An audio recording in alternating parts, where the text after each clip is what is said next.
Information shared on the following program is for general information purposes only. It does not constitute legal, tax, investment, or other advice, nor is it intended to recommend any particular investments, products, or financial instruments.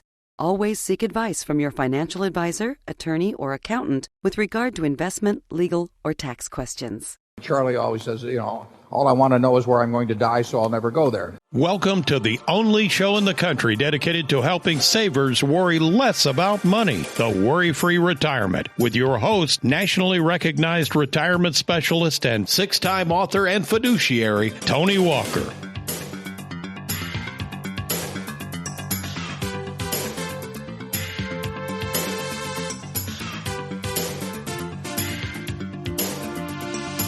Welcome, folks, to the Worry-Free Retirement. And yes, I am that little man in the sweater vest, Tony Walker. And we got our brand new set here, our podcast format. I hope you're enjoying this, whether you're watching on TV or listening to the radio. We're happy to have you with us. You might have noticed that little clip at the first with Warren Buffett and the late Charlie Munger. And we're going to be talking about a theory that he came up with called inversion theory, and it deals with investments. And that's what led us to our title, How to Have a Worrisome Retirement. You might be saying, wait a minute, Tony, you're the worry-free retirement guy. What are you talking about worrisome? Well, to help us understand this topic and how to avoid creating a worrisome retirement is my favorite nephew and financial advisor. Come on in, Wes. How you doing there, big guy? I'm good, Tony. How are you today? I've really been looking forward to this. I know I've had Trey on the last couple of shows, but you've agreed to be on, and especially in the investment world, which you're taking a liking to. So we appreciate you putting this information together for us. Absolutely. Thanks for having me on the show. And you've even got a book by Munger. Can you tell us a little bit about Munger, just in brief, just who he was? I know he passed away recently, a sad loss to the investment industry. Mm-hmm. Well, I brought it along. This was one of his kind of major keystone pieces, the Poor Charlie's Almanac. More or less, it's just kind of about his philosophy around money and investing. Of course, Berkshire Hathaway is the company that he and Warren Buffett managed for all those years, going back decades. And Charlie Munger is kind of seen as the architect of Berkshire Hathaway, whereas Buffett's like the general contractor. So Munger would put these big kind of grandiose plans together. He would instill a lot of the philosophy that would become Berkshire Hathaway. And Buffett more or less transitioned from a kind of quantitative investor, someone who just looks at numbers all day, to someone who really invests based on this theory of long-term investing and in businesses that have a durable competitive advantage. So Munger really shaped Berkshire Hathaway into what it is today. He was a great guy. I don't know. I mean, I knew a little bit about Munger. I didn't know he had such an influence on Buffett. I think Buffett, and rightly so, but he gets a lot of credit for things. But I think it sounds like this guy in the wings was really affecting a lot of what they did. Oh, yeah. The philosophy behind the way they invested changed dramatically when Charlie Munger got into the fold. And it's some of his principles. And obviously, Berkshire Hathaway and Tony Walker Financial are two totally different entities. They do two totally different functions. I mean, Berkshire Hathaway is an investment conglomerate. It's a multinational corporation. They try to retain their earnings to go buy more businesses and hopefully grow the book value of the company into something huge. But what we do is more or less retirement planning at a local level to people who are really concerned about the return of their money and not so much the return on it. So it's not really the same thing. It's an apples and oranges comparison, but we do follow some of the same tenets that Berkshire Hathaway does. So I thought it was a good comparison. That is really good. And actually in our growth strategy with Charles Schwab, I mean, we've got a little bit of Berkshire Hathaway, a small amount. Mm-hmm. But we do. Yeah. And something interesting about that, they don't pay dividends. So it's not really an income stock. Again, they're retaining their earnings to try and grow their book value into something bigger. But, somebody might look at that and say, well, there's not an income from that. There's not a dividend payment. But still, by our measures, it looks like a good security. Not that we're recommending it to anyone specifically, but it is one of the holdings that we have.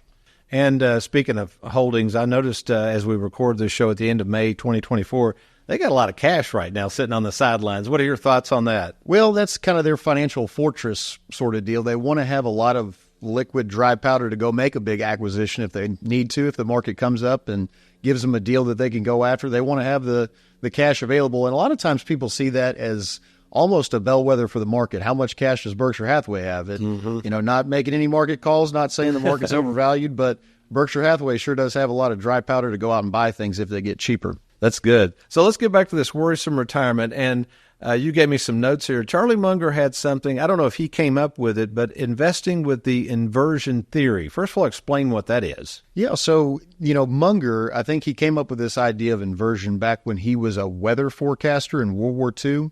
He would basically make the flight charts for these pilots before they went out into battle. Then Munger would do this. He would, yeah. He would chart the weather. But basically his idea was, instead of thinking of, how can I safely get the pilots back home, he would think of how can I most easily kill the pilots.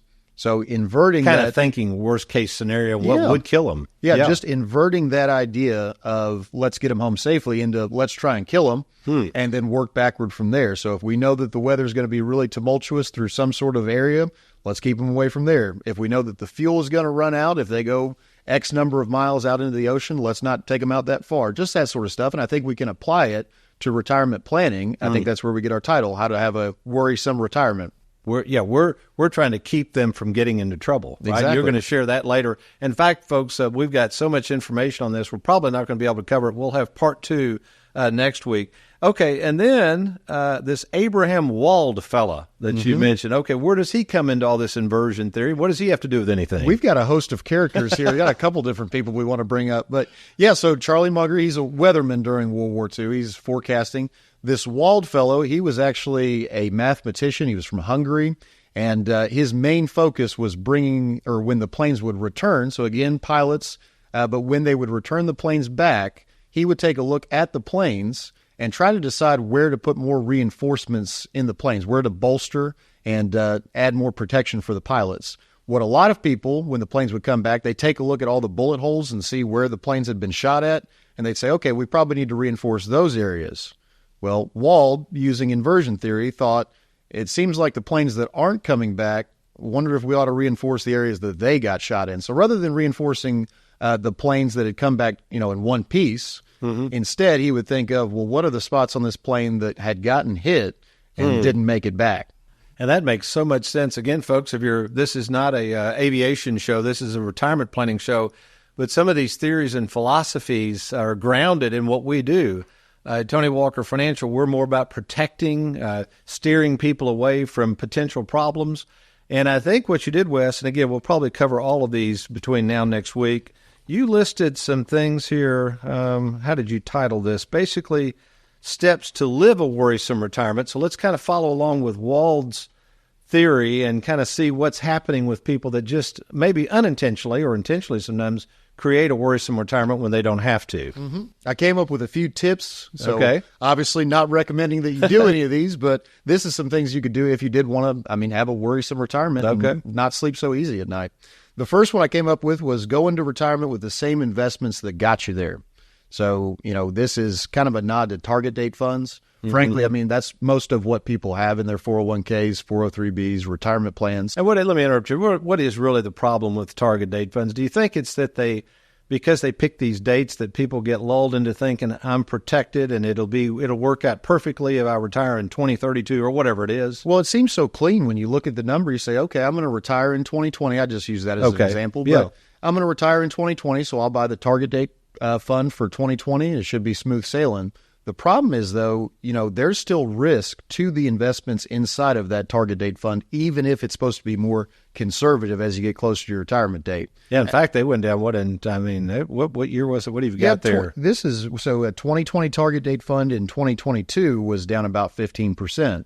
And there's still pretty high expenses with those, usually 0.7%. So almost what we charge. You get no advice from them or anything like that. Wow. But the problem in general with target date funds as of late, held a lot of bonds, interest rates went up, the value of the bonds went down. So they're not risk-free investments. They're not really a safe alternative. And I think we do have that safe alternative through the split IRA concept. So staying with the same investments that got you to retirement but may not keep you in a worry-free state, what other worrisome things could you intentionally do for yourself? Well, if you wanted to really kind of blow up the retirement plan, don't have any mailbox money in place. That's a good one. Obviously, you kind of wrote a book on this, but the pension has gone the way of the dinosaur. People don't have any guaranteed income sources placed in retirement. Maybe Social Security, they've got that. But outside of Social Security, don't have any pensions. They don't have a guaranteed source of mailbox money or income in retirement. They're really just trying to rely on their investment portfolios kicking off enough income. Yeah, and it was at BlackRock. They're coming up. Their target date funds, I think they're trying to insert annuities, some sort of hybrid product to try to provide that mailbox money, aren't they? I noticed they don't call it an annuity, though. Yeah. That's the key. That word, for some reason, has become so dirty. Well, if you bash the word, you can't use the same word. Yeah, they'll change it up. So one more. We got time for one more here. What's another way to just create more worry in your retirement? Well, this is one you might not think of, but, wrote down here, don't give any money away. Just let it all keep compounding and give it away at your death. I think, as you've seen, and I've seen it sitting in a lot of meetings, is that can be a real big problem. Mm-hmm. To give somebody who doesn't have any experience with money all of your assets at your death, you're just asking for problems. So I think a lot of the live well, die broke philosophy is give more of this money away now.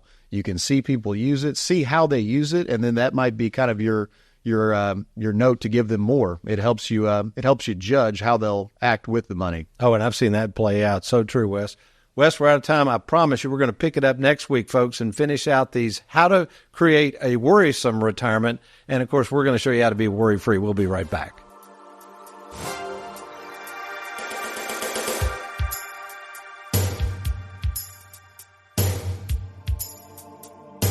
Did you realize that if you have more than $250,000 in retirement assets, the government could tax as much as 40% of it when you go to take it out? And with current tax rates set to expire in 2025, the taxes you will owe on your 401k could climb even higher. Don't wait until 2025 to see how much Uncle Sam will take of your money. Get a game plan by logging on to TonyWalkerFinancial.com. That's TonyWalkerFinancial.com.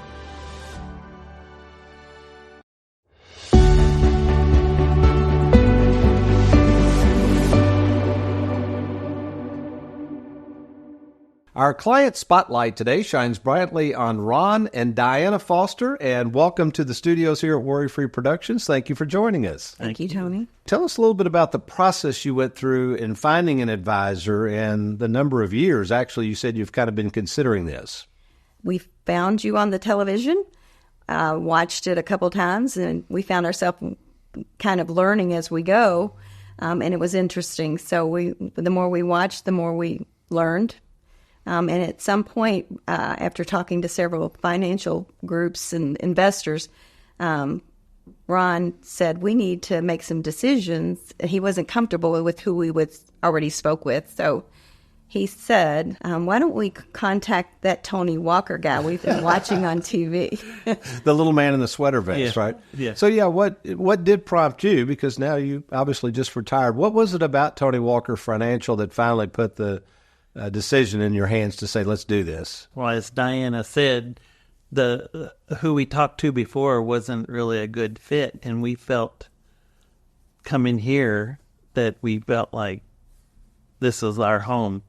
And you made it at ease for us to come in and gave us the tools and things to help us understand the process and become comfortable with this choice. And Ron said it best, it was a good fit because we felt like our investment money, our hard-earned dollar, could be put into different buckets that were more secure for us in the future. And I know it's been very recent, but would you describe, if you don't mind, I'm very proud of the staff here, as you know, the feelings you've had in terms of working with the staff and the ease of the staff. Any comments about that so far? From the time we've walked in the door, everyone here, it was an easy process for us to come in and get to know everybody and make, when we left, we talked about it. It was an easy choice to make. We were still getting the tools necessary to understand the process, and that was sent home with us as well. So when we decided this is a good fit, Ron said, this is where I feel comfortable in making sure my money for the future is secure. Well, good. Well, we're glad to have you on board and look forward, hopefully, to many years of serving your retirement needs. So thank you, Fosters. Thank you very much, Tony. You're welcome. And now it's time for Tony in the Trenches. Hey, everyone. Thank you for joining us today. I am America's favorite financial sidekick, Mr. Aaron Ornder, and I've got our next Tony in the Trenches right here, so let's get to it. This TNT comes to us from Jeremy over in Glasgow. Tony, I keep hearing about pre-tax accounts and after-tax accounts and why you need to have a game plan to know which accounts to take money from so I won't get hammered with taxes. Please explain the differences between the two types of accounts. You know, one of the most confusing things out there is something called the tax law. And I think they made it so confusing on purpose, folks, because, again, these rules were written by the government. It wasn't meant to be easy, and unfortunately, it continues to be even more and more complicated. And in this example, with Jeremy's question, this idea of pre-tax and after-tax gets real out in the woods. And I'm going to try to make this real simple. Years ago, back in the day, I used to do a lot of workshop seminars. These were always free to the public. I mean, I did tons of them. And after COVID, quite frankly, we have discontinued those. But I remember using this one illustration in a live audience when somebody asked the difference between a pre-tax account, such as a pre-tax 401k, and an after-tax account, or otherwise known as, in many cases, a Roth IRA. And what I decided to use is of all things, parking garages. So, all right, imagine you're driving into downtown Louisville, and you've got to be at a meeting, and you've never been in a big city before, and you know you got to park your car, and you're driving up and down the streets and can't find a parking spot, and all of a sudden you see this huge concrete building called a parking garage, and it says, park here. So you pull your car in, and there's a nice man standing there, there's a gate down, and he says, what do you need? And you say, I want to park. And you say, how much is it to park here? And he says, well, listen carefully, it depends on how long you stay. So you say, well, that's fair enough. So he hands you a ticket, you drive in, you stay the day, and you pull out, and then all of a sudden you get to a gate again to leave, and you can't leave, and there's another gentleman standing there, and go, can I see your ticket? And you say, why do you need to see my ticket? And he responds, because I got to see how long you've been in here. He looks at the ticket, he charges you $20, and you say, well, how did you come up with that? And he basically says, hey, sir, the longer you stay here, the more you're going to have to pay. So that's what we would call a pre-tax account, a pre-tax parking garage. In other words, you pull in there, you don't pay anything up front. It feels like it's almost free. But then the longer you stay, the more you pay. And that's what happens with these 401ks and IRAs. The longer you postpone these taxes that are due, the more they're going to grow. That's why I call it a tax tumor. If left unattended, it's just going to grow out the wazoo. It's going to get bigger and bigger. So you might say, well, I don't like that parking garage. So the next time you drive back to Louisville, you bypass that garage, you keep driving, and all of a sudden you see a concrete building that says tax-free parking garage. You go, well, what's that all about? So you pull in the gate, there's a nice man standing there, and out of the blue, he immediately blurts, that'll be $20. And you're like, wait a minute, what do you mean $20? You don't even know how long I'm going to stay in here. And he says, sir, that doesn't matter. You can stay in here as long as you want, as long as I get the $20 up front. And you say, even 5 days, 10 days? Absolutely. You test him out, you stay 3 days, you pull out of the parking garage, nobody's there, you drive home scot-free, your only out-of-pocket was $20. That's an after-tax account. That's the beauty of a Roth IRA. You pay the taxes now, but you're done with them forever. And then there's one caveat here. In most cases, pre-tax IRAs are going to be fully taxed to your children when you die. In other words, the tax tumor does not go away. The beauty of the Roth IRA is when you die, 100% of it is tax-free to your heirs. So if you're trying to figure out whether pre-tax or after-tax is better, a lot of that depends on your tax brackets and many other factors that we can help you with at Tony Walker Financial. So before you make any moves one way or the other, why don't we just talk? There's no cost or obligation. We call it the free 10-minute fiduciary phone call. To set up your time to talk to me personally, log on to TonyWalkerFinancial.com, or you can simply call us at 877-499-9255.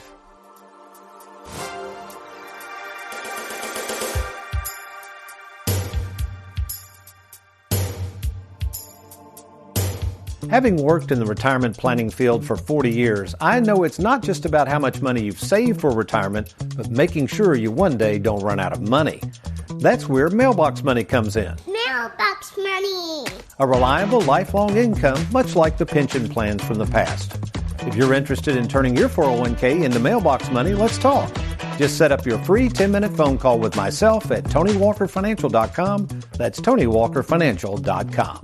Our employee spotlight shines today brightly on Miss Mandy Houchins. Good morning, Mandy. Good morning, Tony. First of all, tell us when you started at our organization. I started in January of 2020. And what are your current roles now? I am the head of the client services, so I handle all of the services any client needs, beneficiary change, address change. And we just got through recently with one of our staff retreats. You've got a lot of folks working under you, but you've got that organization really coordinated. How do you feel right now about our level of service? Oh, I think we're on top of it. We've got some good help, got lots of people to take care of any problem any client has. Yeah, we always say the clients call us. They don't have to call these companies. We'll handle everything. Right, exactly. So now that you've been here a while, what is your most enjoyable aspect of your work with our organization? I think clients call us for service things when they're maybe having a problem or they're in a difficult period of their life. So I like being able to assist them and kind of get them calm back down and understand that everything is truly going to be okay. Yeah, and to share your heart with the audience. I mean, it's very difficult to find people who have the capability to help people when there's death of a loved one. We had 2023, 55 death claims. So tell the folks your role when one of our clients passes away. The family normally contacts me. I kind of assist them in walking through the claim process. We get all of the paperwork together for them and have them come in and sit down and go through the paperwork with them. So we help them through the whole thing. And that's such a valuable service. We appreciate all you do and just thank you. Thanks, Tony. You're so welcome.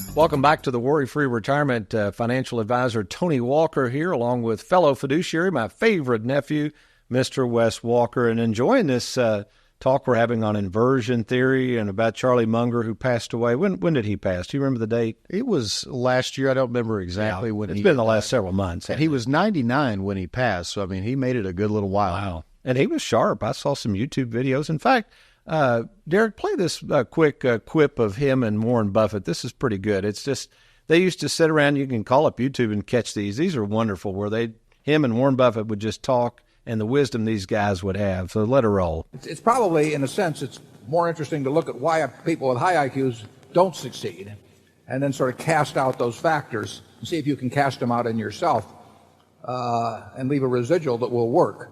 Because if it's like Charlie always says, all I want to know is where I'm going to die, so I'll never go there. So if you study the people who die financially, with high IQs and say, why do they die? You'll see certain overwhelming characteristics that are present in most of the cases. Yeah, that clip really does kind of display Munger's acumen even at his old age. And I watched the Berkshire Hathaway. We filmed this now. We're at the end of May here in 2024, but I recently watched the Berkshire Hathaway annual meeting for 2024. This was the first year, obviously. Charlie Munger's not there. You just have Warren Buffett. I mean, it's been almost 40 years of Buffett and Munger sitting at that desk together, so it was pretty ominous or weird to see Buffett by himself there. Yeah, I need to watch that. How did he handle things? Did he seem okay? Oh, yeah. I mean, of course, he's in his 90s as well. He's another one that's been going forever, but yeah, the coolest moment of the annual shareholders meeting was he's got another guy with him, Greg Abel, who will take over Berkshire at Buffett's death.